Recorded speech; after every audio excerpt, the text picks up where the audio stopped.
So we're back, and this is part two of What If Breath of the Wild was good. Now, the first one was the story. So now we're going to get into gameplay mechanics. But before I get into how I think the gameplay mechanics for Breath of the Wild could be a lot better, I'm going to talk about how I think that what the game does pretty well within and of itself.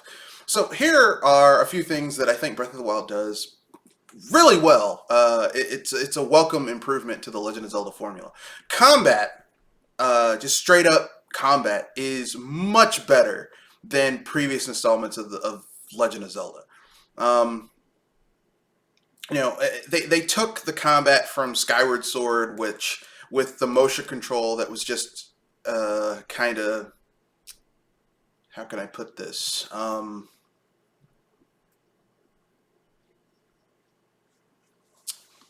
Not fluid because of you know you have you having to stop fights in the middle of fights to recalibrate the controller, and they dialed that down to where combat is a lot more fluid. The enemies have a simple AI algorithm that really kind of makes you feel like they're actually reacting to what you're doing. So as enemies get better, they'll flank you. They'll use basic team tactics. Some stuff from out of like Half-Life 2 in terms of AI, and it works. It does work. Um, the cooking mechanic. Breath of the Wild has some of the best cooking mechanics I have seen in a open world action game. Uh, right now, the footage that I captured uh, to go with that is from Skyrim. Now, Skyrim had a cooking mechanic, but it sucked. It was like, oh, you can cook shit, but it kind of sucks. It's like, oh, you can cook soup that'll restore two health per second for 20 seconds. Oh, great! I restored 40 HP. Yeah. I mean, my overall HP is like over 1,000, but yeah, 40 HP. Yeah, yeah, that's gonna keep me alive when I'm fighting that dragon. Yeah. Um, and while I don't appreciate the runes, you getting all the runes in the beginning of the game, the runes themselves and their upgrades that you can get later on are actually fairly useful. So with that being said, so those are the three things that I think Breath of the Wild does very well. Now, I will get into how I think that my ideal, what if Breath of the Wild was good, part two, the gameplay mechanics that I would like to make better after the cut.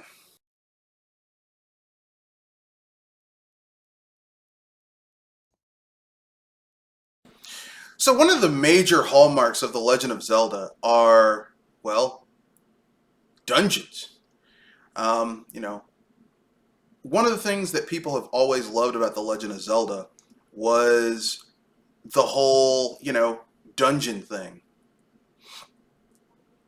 One of the joys of playing a Legend of Zelda game was running around and essentially finding a dungeon and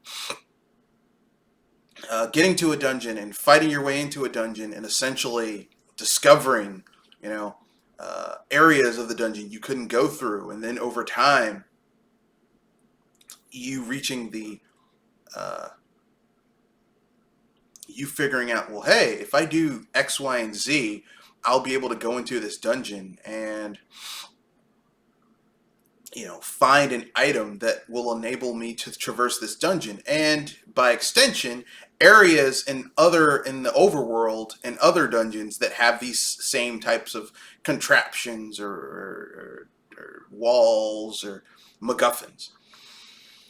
And you don't really have that in Breath of the Wild because of its open nature and the fact that you get everything you basically need in order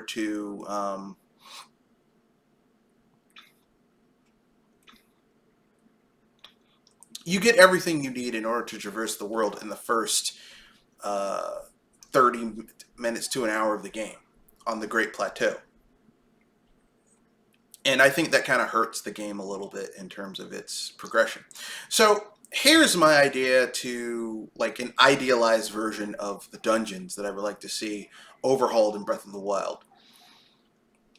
I think it would have been better if on the Great Plateau, what you would have gotten on the Great Plateau, as we in part one we said the Great Plateau would have been this huge refugee camp. If on the Great Plateau, you would have had like those shrines would have been little mini dungeons that you would have gone through, that would have would have start to hone Link's skills that have atrophied after 100 years of being in stasis. You don't get the runes that you need in order to traverse the world at that point. Now you have an incentive to go to the to go to the Zelda Megazord dungeons. Okay, you have a reason. The shrines would still exist, but there would be less of them. There would only be like maybe 10 per region, and the shrines would have your you'd have the orbs, the spirit orbs or whatever, and you could sacrifice those, but it wouldn't be like X amount gets you this like upgrades this stat. You could basically choose which stat, by sacrificing an orb, by offering an orb to what you want to do with it. So it's like, okay, it would be a 1-for-1 exchange. It's like I want to increase my health, I want to increase my stamina, or I want to increase my magic. That's right, bringing back magic. So that would be your incentive to go into these dungeons. Also, the dungeons would not only have, not only would you get the ability to use your rune in the dungeons, you would also, within your dungeons, get access to Mastercrafted weapons, which Mastercrafted weapons do not break, and they could be upgraded. So all the shit that you collect in the base version of Breath of the Wild to upgrade your armors and shit like that, you can also use it to upgrade your weapons, but only Mastercrafted weapons can be upgraded. The trash that you find just around, just in different places, that's just shit that you just find. The Mastercrafted weapons do not break. Ever. However, they do have kind of like a, like you do have to spend, they are resource intensive to upgrade.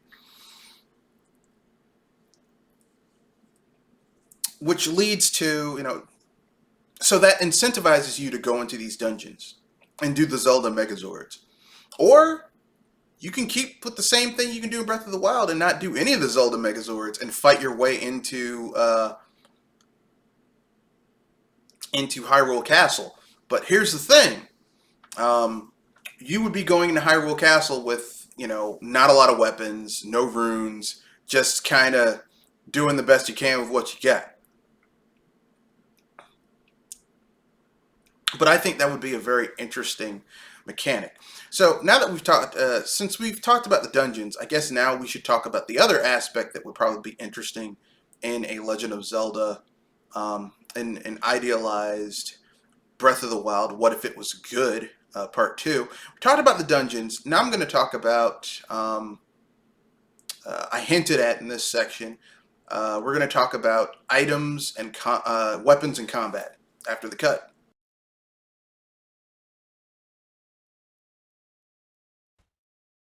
Yeah. So we're back, and we're talking weapons in combat. So, anyone who knows anything about, who's listened to my podcasts that I've had, I was not a fan of the weapon system in Breath of the Wild.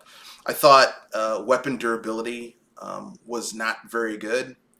I hinted at in the previous segment that, I'm not against weapon durability. I'm against you not being able to repair your weapons. So What I would say is in the various towns and settlements that are in Breath of the Wild and in idealized Breath of the Wild, as you basically retake territory, retake the various provinces of Hyrule, and restore the Zelda Megazord, the Hyrule Megazords, and and rescue the descendants of the original Guardians of Hyrule. Essentially, what winds up happening is your character comes to the conclusion that, like, as you retake territory, restore villages and towns and shit, people have their homecoming and stuff. Uh, they get repopulated with people and blacksmiths and stuff like that, and you can take your weapons that have low durability and get them repaired. Um, You can still throw your weapons if you're in the middle of combat and you don't have a weapon repair kit. Yes, if you get, I think it would be good that if you get like a piece of coal, some type of rock, some type of sharpening, like materials, you can go to a campfire or a crafting bench or something in the game and make a weapon repair kit. But here's the thing: a weapon repair kit is never going to be as good at repairing a low durability item as if you take it to a blacksmith who can fully repair it. And you can still throw your weapon. If you're in the middle of a fight and you can't do that, and you're like, well, fuck it, I gotta just fucking, I gotta just fucking throw this thing. You can do that. That is still a viable option in the game. But,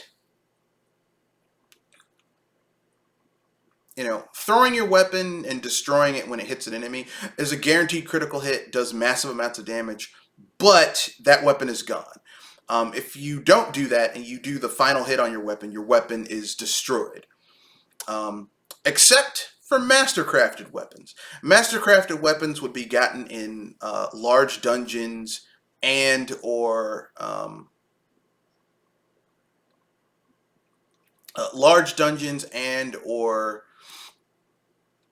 like the Hyrule Megazords, and or also like the more because you've decreased the amount of temples, or not temples, of shrines. Like, it would be on your larger, more involved shrines, like shrines that feel almost like dungeons within themselves, like classical Legend of Zelda dungeons. You probably only have maybe 2 or 3 of those per province. And this is where you would get your more powerful items, your more, the stuff that's really good.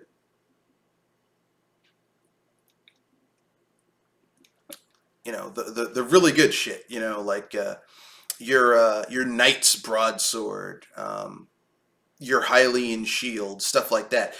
Things that are not going to break. Your mirror shields, stuff that's like really, really high level. These would be tougher dungeons though. Like, if you go into these dungeons and you don't have the right stuff or you're underpowered, you might get your ass kicked. You might not be able to pull it off. These would be incursions. These would be excursions where you'd have to plan ahead. You'd have to go and make a lot of shit and make a lot of restorative potions and food and stuff so that you can take it. Because if you don't, you're gonna get you might get in trouble. Which leads to combat. I like the combat in Breath of the Wild. I think it's fairly dynamic.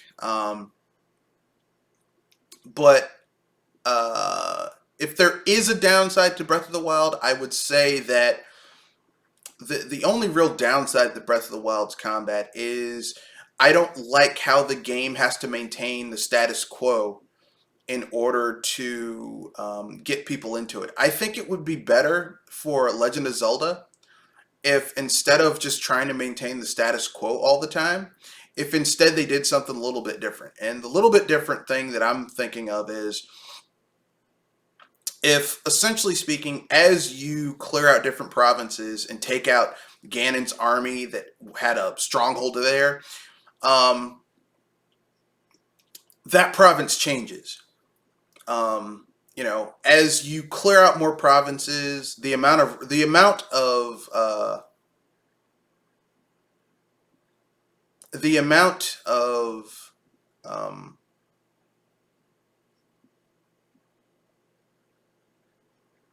like troops and soldiers of Ganon's armies goes down as you clear out more provinces. So let's say you only there's like 6 provinces in Hyrule, you clear out one. Yeah, even though you cleared out that one, there's going to be new species of mobs inhabiting it because they're going to be like, hey, this area has been is attacked by our enemy. But as you clear out, you go to like 3, 4, 5 provinces, there shouldn't be as many enemies cropping up in those areas. But the enemies that are there are very powerful. Like elite units are trying to do their own thing and get back what they can. But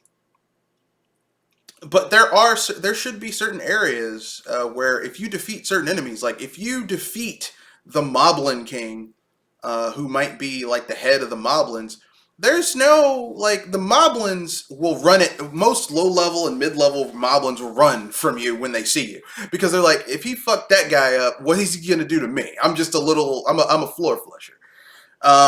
Same thing with the Yiga Clan. If you clear out the Gerudo Desert by taking out Master Yiga, the leader of the Yiga Clan, the Yiga Clan ninjas, the low-level ones are going to be like, I'm not fighting that guy. He fucked up. If he fucked up our leader, what is he going to do to me? He doesn't give a fuck about me. I'm just some normal guy, I think that would be a very good way of essentially amping up the combat to actually have it make sense. The status quo would not be preserved. As you do things, things would change. The world would change.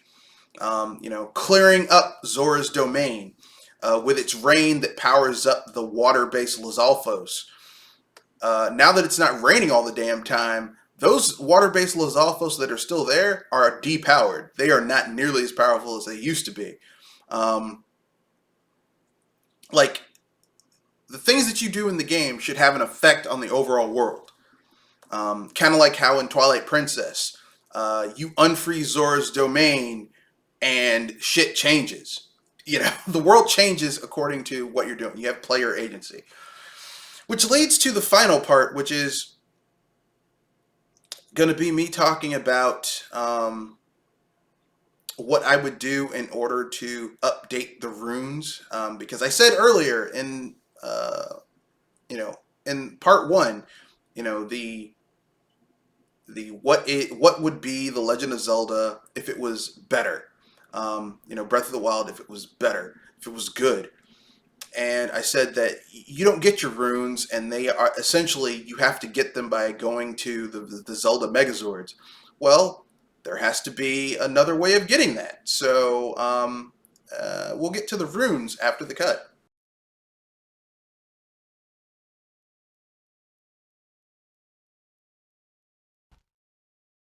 So what you could do, what they could do in order to upgrade the runes is to, as I said in the previous video, the important thing that you could do in order to make Breath of the Wild into a, what if it was good? And the first part was me talking about what if the runes weren't given to you on the Great Plateau? They were instead rewards for defeating the mini dungeons, the puzzle dungeons in the Hyrule Megazords. Well, what if we took that a step further and said, clearing the Hyrule Megazords, freeing the Hyrule Megazords, that only gets you the base runes. In order to upgrade them and get the little special abilities like, hey, I've got square bombs now, or I can make multiple bombs, or a mega bomb or something that does that's huge.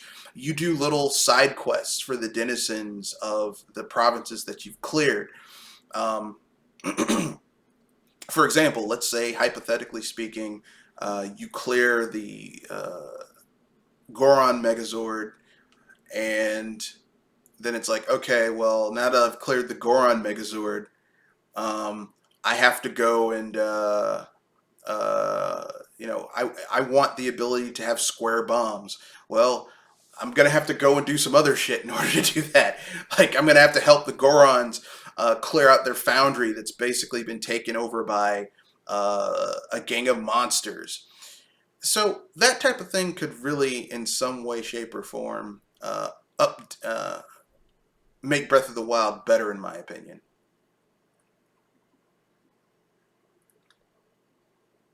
In my humble opinion.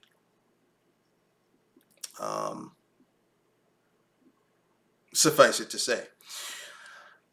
And, other things like that.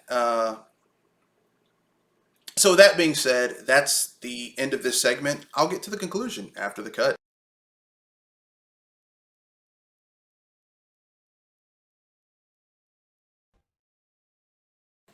Okay, then. So with that being said, this is the summary. In summary, I like Breath of the Wild, but it could be a lot better.